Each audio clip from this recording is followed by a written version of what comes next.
Listen, man, let's get straight to business. This is gonna be one of them videos. I'm gonna say this. Before we get into it, if you're new here for the first time, please make sure to like, comment, share, and subscribe. I am trying to get into that algorithm. I finally got over 100 subscribers. YouTube been on some bull the last few weeks, I think, because like one of my videos, it went against community standards. So like they were kind of like, blacklisting me or whatever, shadow banning me or whatever you want to call it. Make sure you like, comment, share, subscribe. If you're new to the channel, back again with a drip that hits and a trim that fits so eloquently well. It's your boy, me, styled and curated by Mr. Royale Black. We ain't got time for the shenanigans or the fancy talk, man. This ain't even gonna require no editing in terms of no music. I usually like to put the music in the background, forget all that. Listen, when one of your owners and a sports icon calls you out, a winner calls out the team in this type manner, which I'm about to read to you guys. Yes, our limited partner, our limited owner, limited partner of the ownership group, the Josh Harris ownership group, Magic Johnson. Yes, he tweeted tonight. Tonight, the Commanders played with no intensity or fire. The Basketball Hall of Fame and Commanders limited owner tweeted post game. I'm reading this via CBS Sports. So let's get into it. We didn't compete in the first half and got down 27-3 heading into halftime. It was too big of a hole to climb out of, and that's why we ended up losing 40-20. And he's correct. And who should this fall on? Who talks about culture building? Who talks about it takes 3 to 5 years? This should fall on Ron Rivera. And I'm going to tell you why. Because at first, it was just going to be F Jack Del Rio this, F Jack Del Rio that. And I'm going to get into you because you're going to get a lot of this flame. But we're going to put this a lot more on the head coach. Because Ron Rivera, why does it take for our team to get holes and messed up to realize you have to make the change?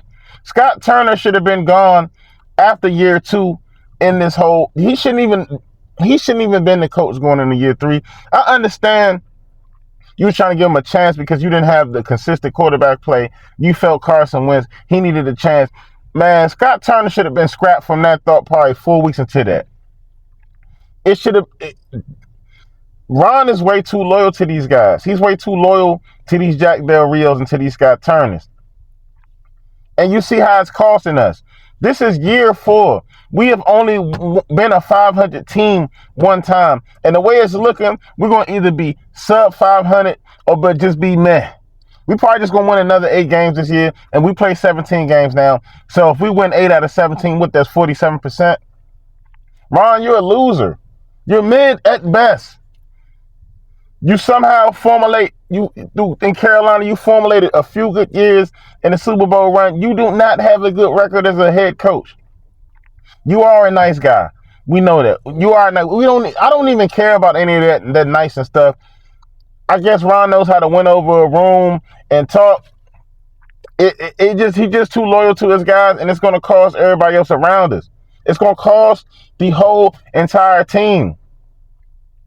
If you followed my video prior to this last night, why is Scary Terry not getting the ball? Why is Jahan Dotson not getting the ball?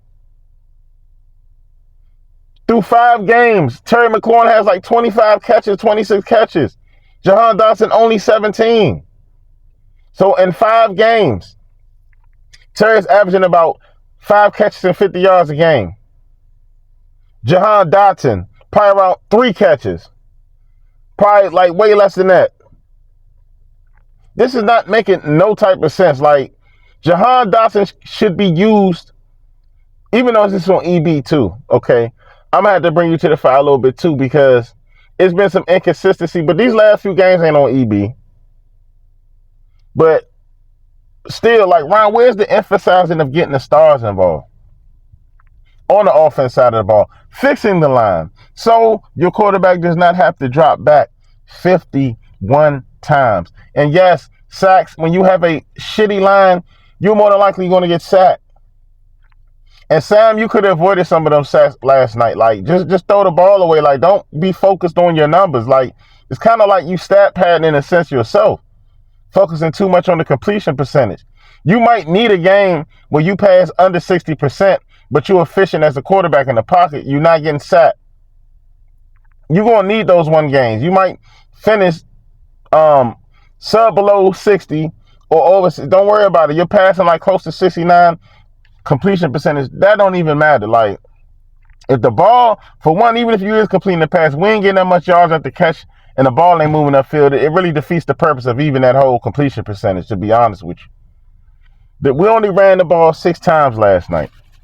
And I know it's because we were down early, and this is where Jack Del Rio playing these outdated schemes, finally deciding to blitz anybody outside of just rushing the front four and being reliant and dependent on their front four. This is why you don't rely on the front four. Offenses is ready for this. They say we'll rather get beat by their front four than anyone else. We should have made Justin Fields uncomfortable soon as he took his first snap, setting the precedent. How do we almost beat Philly in Philly, come home and lay an egg? You know, because this team is used to that. And this fan base is traumatized. So traumatized to the point they wanted to blame Sam Howell for our bad defense and blame him on bad quarterback. Sam had a B-plus performance last night, in my opinion. He did what he had to do as the quarterback. Is it like I wish he would find Terry and Jahan more, because I don't understand the whole Curtis Samuel link. We need to get our playmakers involved. The game DJ Moore had last night, Terry has been waiting for going into year 5. And all of that could have been prevented, the rest of that game and the rest of Justin Fields, because Justin Fields finished 52% passing. A lot of y'all don't even know that. What's that like, 15 out of 29? And 8 of those passes went to Moore.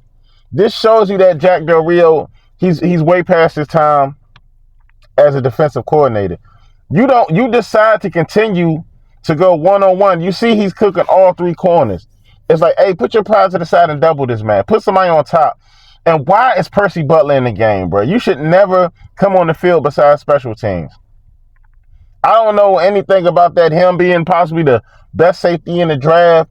I'm tired of these developmental players. Like, we need like blue chip players that's going to come in day one and kick ass. Quan Martin ain't been on the field yet. Brian Branch looking like he's something. And y'all already know who I wanted to take with our first pick in the draft this year. With our first pick, the Commanders, I wanted to take Witherspoon. A lot of people wanted Gonzo. I said Witherspoon. I was sold. I seen it. I was like, this is the intensity that this defensive back room need. Forbes, you're confident, but you ain't ready. Like, your confidence exceeds your actual play on the field. You're not ready. You're a biter. You're a gambler. A lot of those plays, you should have just made smart football plays. Like, every time DJ Moore would get a ball or come back or something, he turned it around and he's gone like 60 yards. And he could have had 4 touchdowns. That's even the worst part. He probably could have had 300 yards alone. If you're in fantasy, just bet against the Commanders. One of these receivers who probably had a 100-yard game ever in his career, probably a number 4 or number 5 on the depth chart, can probably get a 100-yard game. Because Mims got it. Mims ain't even the primary receiver with the Broncos. This is sad. Like, Del Rio, like, you really need to go. Like, this is fucking disgusting, man. This like fan base is traumatized. A simple adjustment, establishing sorry about that, dominance early, getting your quarterback uncomfortable. Why do you have certain linebackers playing certain spots and zones on the field, which I don't understand, on certain packages? Cody Barton is fucking garbage. He's some shit. He's terrible. He shouldn't even be in the league, in my opinion. I know some of y'all gonna say I'm stretching it. No. Now I see why all those Seahawks fans were saying he's terrible. And I always vouch for Cole. People was like, oh, Cole Holcomb is not all that. No, Cole Holcomb was good enough with what we had. Like, he wasn't the greatest, but he's way better than Cody Barton. Cody Barton is terrible. Jamin Davidson stepped up a little bit, but why can't we use Cody Barton the way the Cowboys use Micah Parsons? All this bragged about athleticism he have. Why can't we blitz our linebackers? Where is Jabril Cox? Where's Khaleke Hutchins? Cody Barton, you don't ever need to be on the field ever again this year. Probably unless like 2 or 3 linebackers ahead of you get hurt. Like, thank God it's a 1-year deal, because even when Ron's out of here, you out of here anyway. Because a lot of people want EB to coach. And I do too, but I just don't want him to come in on the terms of an interim coach. Because if he comes in on that, he's already coming in on like the last leash and part of the regime of Ron, which Ron came in on the last I don't know, Daniel Snyder. You get what I'm saying?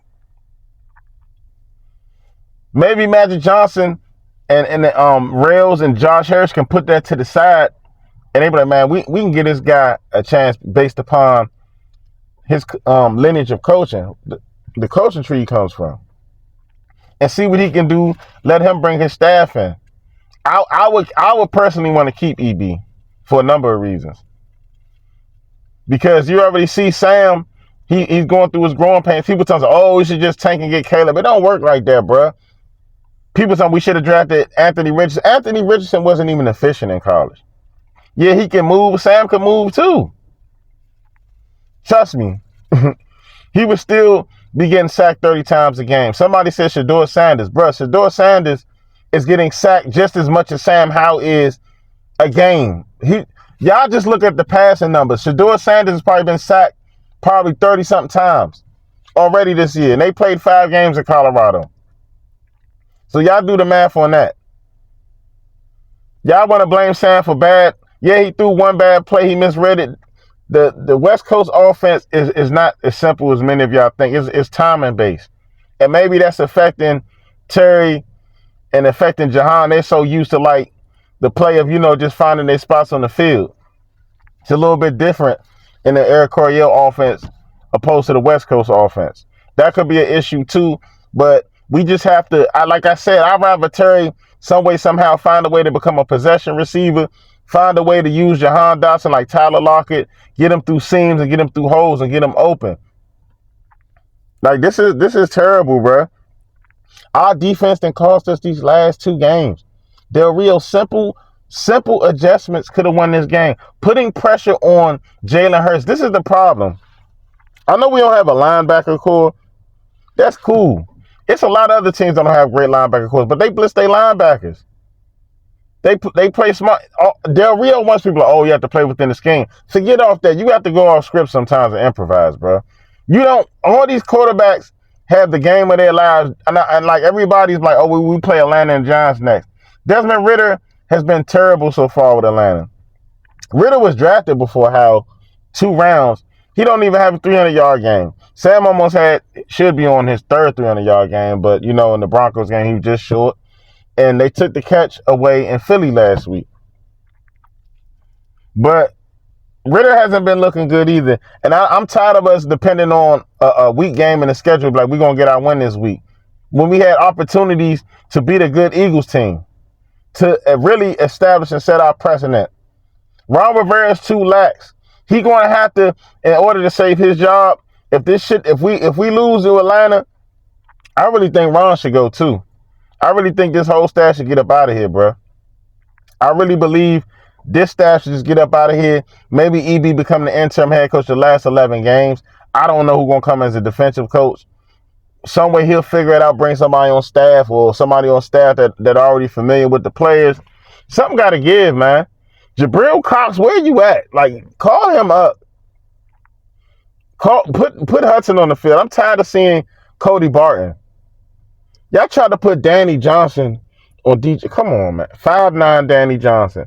Now, Danny Johnson has made some plays, but we didn't need that. And then y'all put him one-on-one. Fields exploited this matchup every time. Moore was getting the first step. He was exploiting our corners. Like St. Juice, St. Juice plays always better against like competition. I guess like people ain't heard DJ Moore in the last few years. It's like, oh, he ain't gonna do nothing.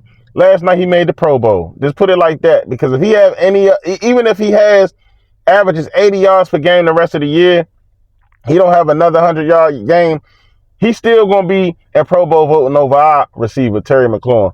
I ain't gonna waste too much more of your time, man. Just Ron. Y'all gotta go, man. Like something like as I'm feeling right now, Ron, Del Rio, you really gotta go. The whole base wants you gone. We want you up out of here. And I was one of those gullible people, a part of the community, like, yeah, this gonna start slow. I'm tired of all these slow starts. No, you gotta go. Slow starts is over. That's a lazy mindset, man. Slow starts is over. Get it done. Like, comment, share, and subscribe, man.